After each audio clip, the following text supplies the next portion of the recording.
یک شاعر و طنز پرداز. دعوت می‌کنم از جناب آقای نیما دهقانی تشریف بیارن.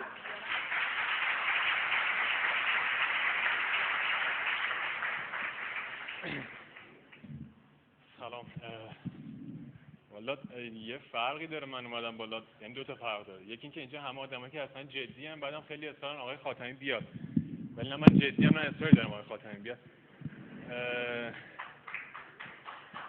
بعد حالا دلایلتونم بگین. حالا طی نامه‌ای که بله خواهش می‌کنم. یه سری از طنزنویس‌ها جمع شدن یه سری نامه برای آقای خاتمی نوشتن که البته طنز بود و یه نامه منظومی هم هست که حالا من میخوام، تو گفتن کوتاه بخونم، من یه بیت در میون جام. سلام آقا محمد، با ارادت و عرض احترام از روی عادت، به رسم خوب ایام رفاقت نوشتم نامه تا گیرم سراغت. گمانم برده ای ما را زیادت، منم کبلا مرادو از ولایت. چه ایام خوشی با هم سپردیم، چه بحث و گفتمان هایی که کردیم. حدوداً دوم خرداد بودا، دل مردم ز غم آزاد بودا. مثل برق و مثل طوفان گذشتا، به یادت هست که 78 کجایی مشتی اینجا جات خالی است. بدون تو ده صلح و صفا نیست. به این شدت که نه، اما خدایی محمد خاتمی جدا کجایی؟ همه اینجا سلامی میرسانند، اگرچه اکثرا چندیست خوابند، ولی شکر خدا این کت خداه میگن قلبش طلاست، دستش شفاه. اصلا دست روی هر چی که میذاره طلا میشه سود، ردخور نداره. خدا مرگم بده، کافر شدم باز. چرا این گونه شد این نامه آغاز؟ به قول شاعر رند نظرباز، بدون نام او کی نامه شد باز. به نام حضرت باری تعالی، بدین صورت شروع شد نامه حالا. محمد خاتمی حالت چطوره؟ بگو دانم که احوالت چطوره. هنوز کیفت به کوک شاد جونت، هنوز سبز سرت سرخ زبونت، دماغت چاق اوضاعت خوب سید، هنوز جنس عبات مرغوب سید، هنوزم بی جهت میخندی یا نه؟ به نافت گفتمان میبندی یا نه؟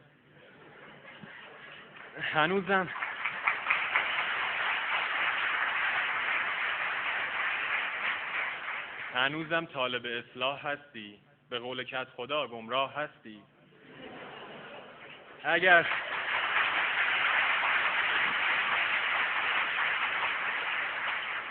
اگر از حال ماها هم بخواهی، سلامت شادمانی رو به راهی. تمام مردم ده خوبند، زنان مثل قدیم در رفت و روبند و مردان مثل سابق گرم کارند، نه معتادند و نه دیگر خمارند. جوانای ده پایین و بالا همه دنبال تحصیلند به مولا.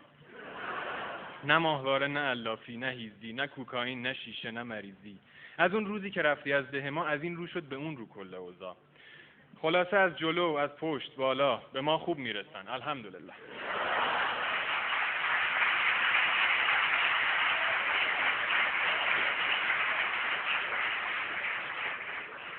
کریم اغلی که گاو شیر میداد، همون که سهم آب و دیر میداد. درست شد وام تعمیرات خونش، جوادم زنگ گرفته، نوش جونش.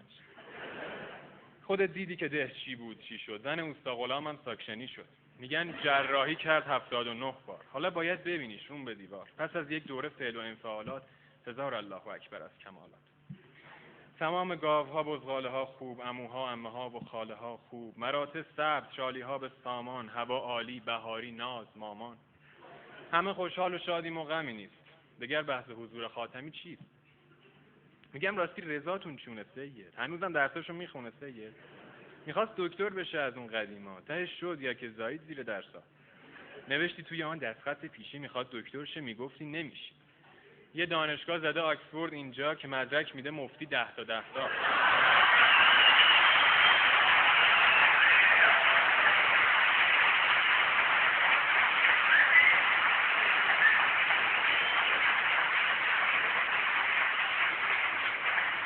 یه دانشگاه زده آکسفورد اینجا که مدرک میده مفتی 10 تا 10 تا. به زیرک ها، به دانشجوی باهوش. مگه کردان نیومد؟ خب اونم روش.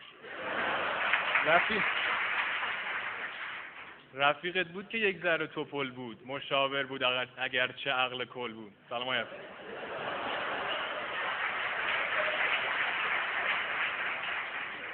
رفیقت بود که یک ذره توپل بود، مشاور بود اگرچه عقل کل بود. دماغش چاق، فول گیگابایتش، هنوز چیز مینویسه توی سایتش. فرامرز بچه مش اصغر آقا براش کامنت میذاره روزی 100 تا. آقا پهنای باند ما کلفته، وزیر ارتباطات اینو گفته. اصولا قطر پارتی مثل بانده، اینو بیبی توی روزنامه خوانده. خدا قوت بگو به این رئیسا، چه حالی داد به این وبلاگ نویسا. پروکسی و مروکسی ما نداریم، صدا داریم ولی سیما نداریم. همه چی اینورا آزاد و مفته. اینم بیبی توی اخبار شناخته. رسیور این طرفا هم حلاله. عربست اینوری سمت شمال. میگن ارزونی بی سابقه استین، انیشتین خدا یا نابغه استین. به دنیا رنگ نو پاشیده ایشان، به جبر قافیه ایشان. اصلا دنیا به یک حوض زیر و رو شد. شنیدی بوش چطور بی آبرو شد؟ شنیدی که روابط گشت عالی، نمونش بورکینافاسو سومالی؟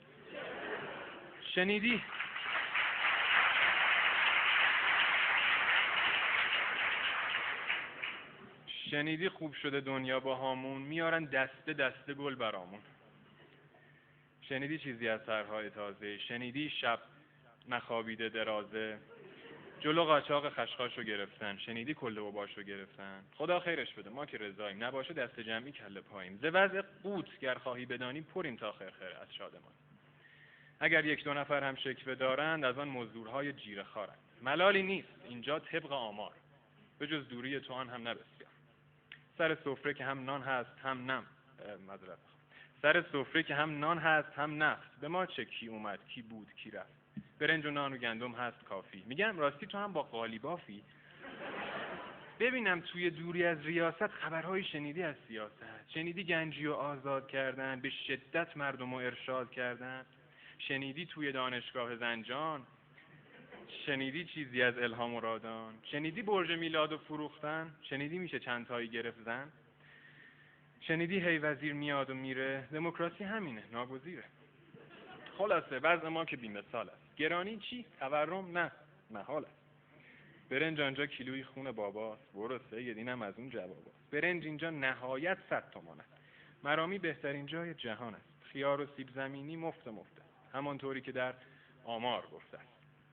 تورم 1-2% رشد کرده، گرانی سوی مردم پشت کرده. تساهل معنی تازه گرفته، نمونش قافیه در مصرع فوق. یه وقت تموم شد فرصت بنده، ولیکن حکایت همچنان باقی است عمرن. خلاصه میکنم ای خاتمی جان، ببین من چه خوشم، هی جانمی جان. همه خوشحال و شادیم و غمی نیست، نیازی به حضور خاتمی نیست. به جان تو خوشیم بسیار سید، حالا میخوای بیای چیکار سید؟ برو هر جا که حال کردی سفر کن، اصولا فکر ده از سر به در کن. برو ایتالیا، قسطنطنیه، ولایت را 2 در کن، کی به کیه؟ فقط رفتی اگر از این بیابان، سلامم را رسان لطفاً به باران. شکوفه هم اگر دیدی چه بهتر، نشد دریا سحر سارا صنوبر.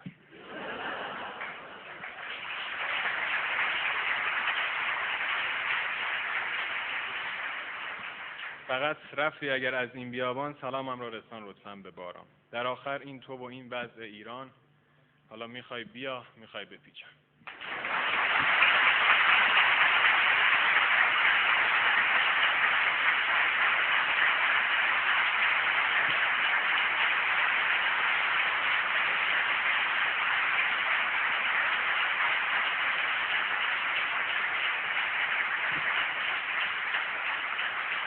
دست شما درد نکنه جناب آقای دهقانی عزیز.